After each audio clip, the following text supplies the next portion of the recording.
सादर नमस्कार, सादर जय जिनेंद्र। क्षमा न्यूज चैनल कहीं भी कभी भी सही और सकारात्मक समाचारों के लिए देखना और सुनना न भूलें। साथ में आपसे विनम्र निवेदन है कि यदि आपने इस चैनल को सब्सक्राइब नहीं किया है तो कृपया अवश्य कीजिए और शेयर और लाइक करना ना भूलें। वे दूसरे का व्यक्तित्व बचाते हैं और अपना व्यक्तित्व लगातार बनाए रखते हैं। देखिएगा गुरुदेव समय सागर जी महाराज को, हमारे गुरुदेव समय सागर जी महाराज वे खुद अपने व्यक्तित्व को बना के रखते हैं। उनसे कितनी बार कहा गुरुदेव ऐसा कर लें, आचार्य जी कहते हैं जो आगम से विपरीत है वो तो मुझसे नहीं होगा, मैं उतनी ही प्रभावना कर पाऊंगा जितनी आगमोक्त है। आगम से बाहर की प्रभावना न गुरु महाराज ने मुझसे कहा है ना मुझे करना है। इस तरीके का उद्बोधन वो दे करके अपने व्यक्तित्व की लगातार रक्षा करते हैं। मुझे आगम से बाहर नहीं जाना, किसी चीज में आगम से बाहर नहीं जाना, व्यक्तित्व को बचाएंगे खुद का भी, और उनकी इस चर्या से हम लोगों का व्यक्तित्व भी बचा रहता है। जब हमारे गुरु महाराज खुद ऐसा कह रहे हैं कि अपने व्यक्तित्व को सुरक्षित रखिए, किसी भी परिस्थिति में आपका व्यक्तित्व धूमिल नहीं होना चाहिए। तो 9 प्रकार की जीवात्माएं हो गई ना, 3 प्रकार में 3 विकल्प और। पहला कौन सा? अस्तित्व को बचाने वालों में, मिटाने वालों में, बनाने वालों में। आप किस में शामिल हैं आप तय कर लीजिए। दूसरा, व्यक्तित्व को बनाने वालों में, व्यक्तित्व को मिटाने वालों में और व्यक्तित्व को बचाने वालों में। किसी दूसरे के व्यक्तित्व को बचाना भी एक जवाबदारी है। अगर आपको लग रहा है कि हमारे पास सब है और हम किसी के व्यक्तित्व को बचा सकते हैं तो उसमें भी एक जबरदस्त समर्पण करना पड़ता है। कितने सारे ब्रह्मचारी ऐसे हैं, कितने सारे त्यागी व्रती ऐसे हैं, कितने सारे आचार परमेष्ठी ऐसे हैं जिन्होंने संस्कृति के भविष्य को, व्यक्तित्व को बचाए रखने के लिए लगातार पुरुषार्थ किया। लगातार आचार्य जी ने मूक माटी लिखी, उनने उसका प्राकृत अनुवाद निकाला। प्राकृत अनुवाद निकाल करके क्या मिला भैया? प्राकृत अनुवाद निकाल करके कुछ कमाल तो हुआ होगा। सामने वाले को जिसको कुछ नहीं आता बोलता है कालाक्षर भैंस बराबर, हमारे किस काम की किताब।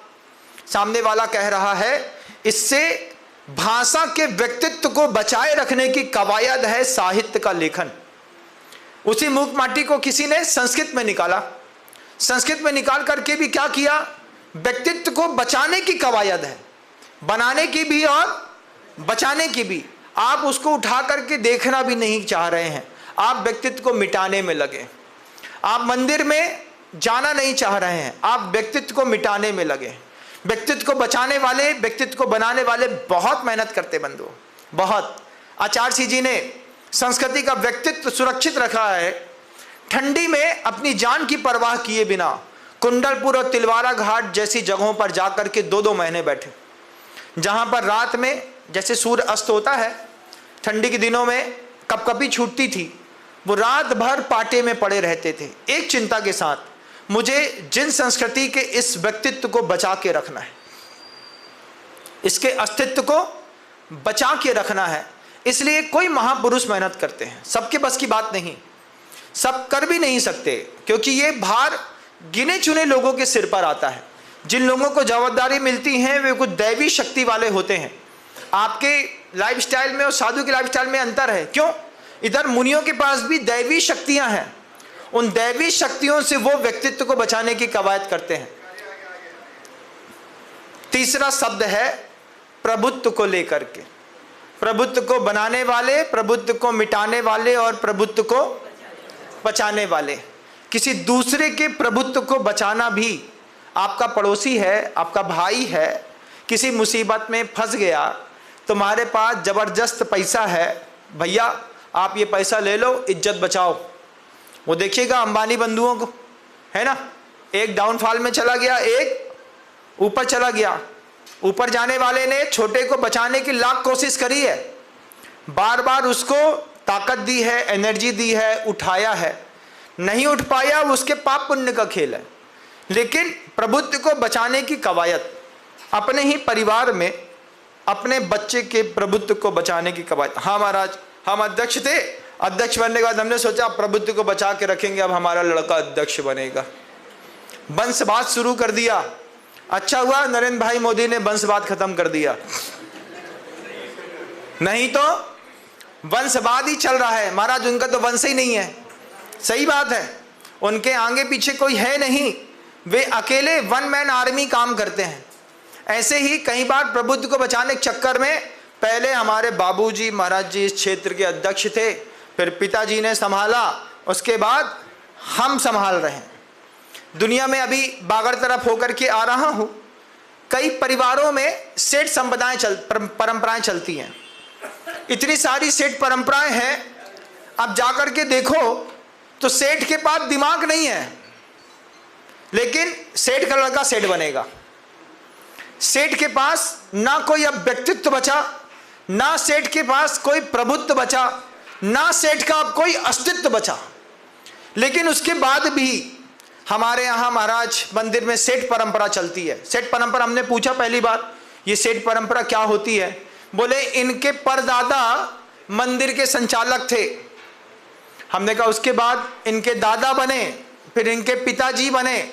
हमने कहा आज ये इसके संचालक हैं। हम कहा इसके बाद मंदिर में हुक्मदारी चलेगी इसके लड़के की। हमने कहा तुम्हारा लड़का गुटखा खाता है, सिगरेट पीता है, वो क्या मंदिर संभालेगा? बोले नहीं महाराज, हमारे यहाँ सेठ परंपरा है, चलेगी। अस्तित्व, प्रभुत्व और व्यक्तित्व से शून्य व्यक्ति क्या मंदिरों की रक्षा करेंगे?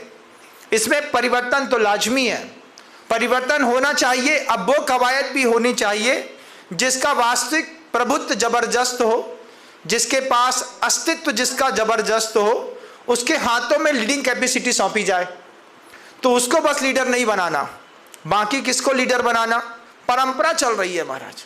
ऐसे भी कई लोग हैं जो सिर्फ परंपरा का पोषक करते हैं, जिनकी विवेक शून्यता और इतनी रहती है, एक निर्णय लेने में सफल नहीं है, लेकिन अभी भी समाज के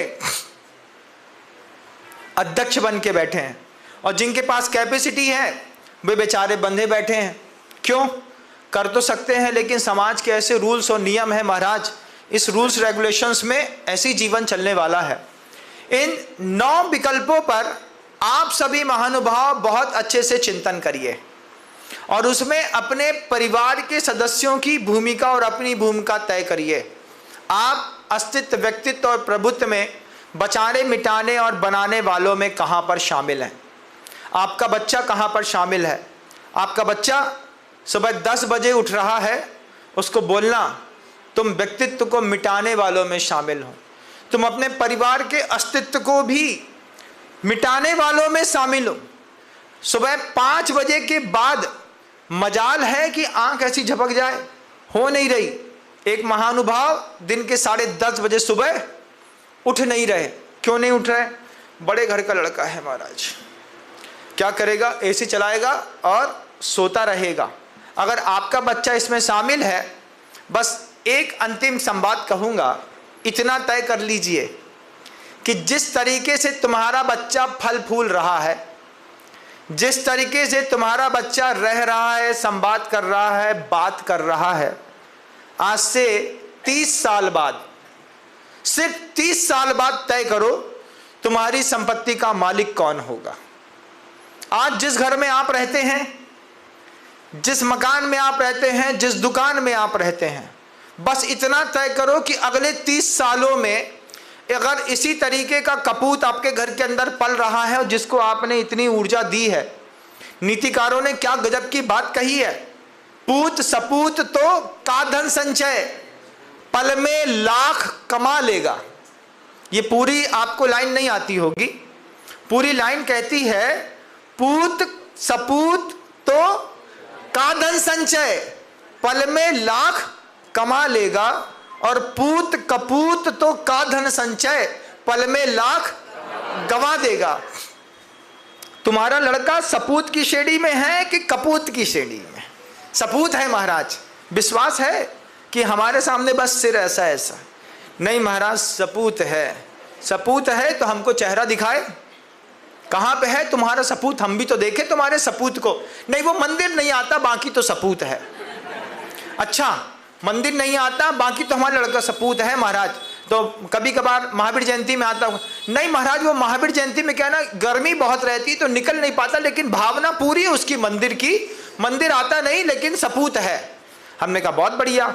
और रात्रि भोजन तो नहीं करता होगा तुम्हारा? नहीं, रात्रि भोजन करता है लेकिन बहुत ज्यादा सॉफ्ट नेचर का है, सपूत है महाराज। अच्छा, तुम्हारा लड़का अभिषेक कभी कभार किया? नहीं, वैसे तो कभी किया नहीं लेकिन सपूत है। तुम्हारे लड़के में ना वो मंदिर आता है, ना रात्रि भोजन का त्याग है, ना वो किसी प्रकार के वेज नॉनवेज होटल में जाते हैं महाराज, लेकिन हमारा लड़का सपूत है। किस मामले में? नहीं, वेज ही खाता है, नॉनवेज होटल में नॉनवेज नहीं खाता, वेज खाता है। लड़का तुम्हारा सपूत है। वाह, गजब का सपूत है तुम्हारा लड़का तुम्हारा। उससे बोलो कभी तुम्हारे लड़के ने कुएं का पानी पिया? नहीं, आरओ लगा है महाराज जी, फिल्टर, लेकिन लड़का हमारा सपूत है। वाह, तुम्हारा सपूत तो बहुत बढ़िया। ऐसा सपूत ना देखा हमने दुनिया में कि वो मंदिर आता नहीं, भगवान के पास जाता नहीं, साधु को आहार दान देता नहीं, मंदिर में अभिषेक करता नहीं, रात्रि भोजन छोड़ता नहीं, नॉनवेज होटल में जाना उसने छोड़ा नहीं, और तुम्हारे मुंह से निकल रहा हमारा लड़का सपूत है। काहे का सपूत है भैया? क्या है? तुम अपने लड़के की 5 खूबी बता दो, मान जाएंगे हम। 5 खूबी अपने लड़के की। महाराज आप बिल्कुल सही और सटीक बात क्यों कह देते हैं? कह देते हैं क्योंकि प्रवचन दूर तक जाता है, दुनिया भर के लोग सुनते हैं। मैं बस वही कहना चाहता हूं कि जिसके लिए इतनी मेहनत है, जिसके लिए इतनी कवायद है, जिसके लिए इतनी जोर मजारी है, अगर वो 2.5 पैक भी अगर लेने का आदी है ना बंधुओं, बैठे तो महाराज जवाब नहीं देता, बहुत सपूत है।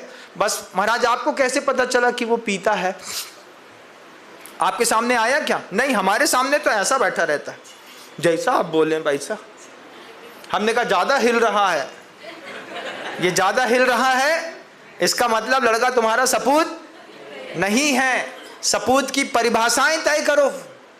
मद्य मांस मधु का प्रत्यक्ष अप्रत्यक्ष का त्यागी होगा, 5 उदंबर फल का त्यागी होगा। सपूत की शुरुआत यहां से होती है।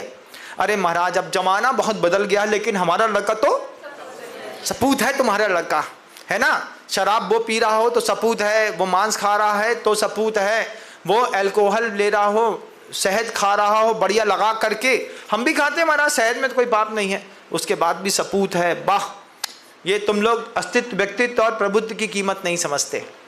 अस्तित्व, व्यक्तित्व और प्रभुत्व की कीमत समझ करके आगमुक्त जीवन जीने वाले लोग दुनिया में बहुत कम है। आपका लड़का क्या है आप तय करिए, और एक बात और तय करिए कि 30 साल बाद तुम्हारी संपत्ति का मालिक कौन होगा। आप कितने दिन तक टिकने वाले हैं? अपनी अपनी जिंदगी का एक खाका तो खींच लो भैया। 72 प्लस हो गया, जो 72 साल से ऊपर हो जाते हैं हम कहते तुम्हारी किस्मत तेज। भगवान महावीर इस हुंडासर्पी काल में 72 साल नहीं रह पाए, तुम 72 साल से ज्यादा जी गए। भगवान महावीर से बड़े हो गए, कोई 73 का, कोई 75 का, कोई 78 का, कोई 80 का। जिनके पास प्रॉपर्टियां हैं, अकाउंट में पैसा आ रहा है लगातार, क्या पेंशन महाराज कितनी? 90,000 रुपए है महाराज। अभी मिले हमको एक महानुभाव, शरीर में दम नहीं, हम किसी से कम नहीं, बिल्कुल दुबले पतले मरे से। वो बोले महाराज शिक्षक हैं। हमने कहा बहुत बढ़िया। उसके बाद उनसे पूछा क्या है? 1,10,000 की पेंशन मिलती है महाराज। हमने कहा करते क्या हो? अभी तो बैंक में रखी है। फिर क्या करोगे? नाती की शादी होगी उसमें लगाना है। हमने कहा उसके पहले मर गए तो? नाती लगा लेगा महाराज, लेकिन लगेगा नाती में, और किसी में कोई उम्मीद नहीं है महाराज, कहीं और पैसा लग जाए। आज से 30 साल बाद तुम्हारी संपत्ति का मालिक कौन होगा? हिंदू होगा, मुसलमान होगा, सिख होगा, ईसाई होगा, क्रिश्चियन होगा, पारसी होगा, कौन होगा? एक बार तय तो करो पहले। तुमने अपने लड़के को संस्कार दिए हैं बहुत अच्छे वाले, बहू जैन आई तो इस बात की उम्मीद है कि पैसा जैनियों के कुल में बना रहेगा। लेकिन अगर मान लो अजैन आ गई, तुम चल लिए ऊपर, तुम्हारे लड़के का हो गया हार्ट फेल, फिर वो जो पूरा पैसा है वो तो बहू के पास में होगा। फिर वो जो तुम्हारा मकान बना है उस संपत्ति का मालिक 30 साल के बाद कौन होगा? एक बार खुले दिमाग से यहां पे रखिएगा, और फिर लगे कि ये तो आपत्ति वाली बात दिखाई जा रही है, तो फिर सही संयोजना बनाने की कोशिश करिए। आचार्य कहते हैं अन्य क्षेत्रे कतम पापम धर्म क्षेत्रे विनश्यति। दुनिया में कहीं पर भी किसी भी प्रकार का कोई पाप हो गया हो, लग रहा हो संपत्ति 30 साल के बाद मालिकाना हक अगर हरी दीवार में हो जाए, लाल में हो जाए, पीली में हो जाए, काली या सफेद दीवार वालों का हमारा घर हो जाए, इससे अच्छा धर्म क्षेत्रे भविष्यति। मैं अपनी संपत्ति अपने रहते रहते कुंडलपुर के बड़े बाबा के चरणों में समर्पित करता हूं। जब तक मैं इस संसार में रहूंगा ये मकान मेरा है, मेरे मरने के बाद यह संपत्ति कुंडलपुर ट्रस्ट कमेटी को समर्पित है। यह संपत्ति आचार्य विद्यासागर जी महाराज के समाधि केंद्र को समर्पित है। मरने के बाद, जिंदा में नहीं, जिंदा में तुमसे छूटेगी नहीं, मरने के बाद तुम उस घर में आओगे नहीं, आओगे भी तो क्या बन के आओगे। महाराज जब से पापा मरे हैं तब से ऊपर के दरवाजे की आवाज आती है, बोले तुम्हारे पापा बता रहे हैं कि बेटा यहां भी पैसा रखा है ना।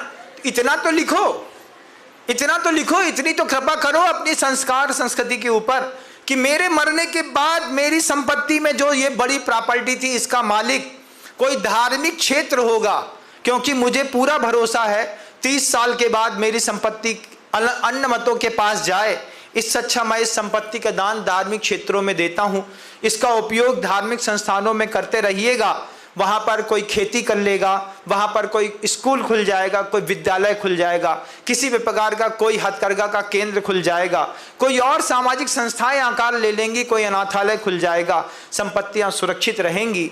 ये भी एक आपकी बहुत बड़ी जवाबदारी है। मरने से पहले आप अपने प्रभुत्व, अस्तित्व और व्यक्तित्व तीनों की सुरक्षा भी करिए और बचाने की कवायद करिए। शब्दों को विराम देता हूं। समझता हूं आप बहुत समझदार हैं, छोटी बातों में ज्यादा समझने का हुनर आपको बहुत अच्छे से आता है।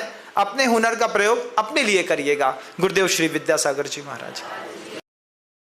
क्षमा न्यूज चैनल देखने के लिए आपको बहुत बहुत धन्यवाद। सादर प्रणाम। सादर जय जिनेंद्र।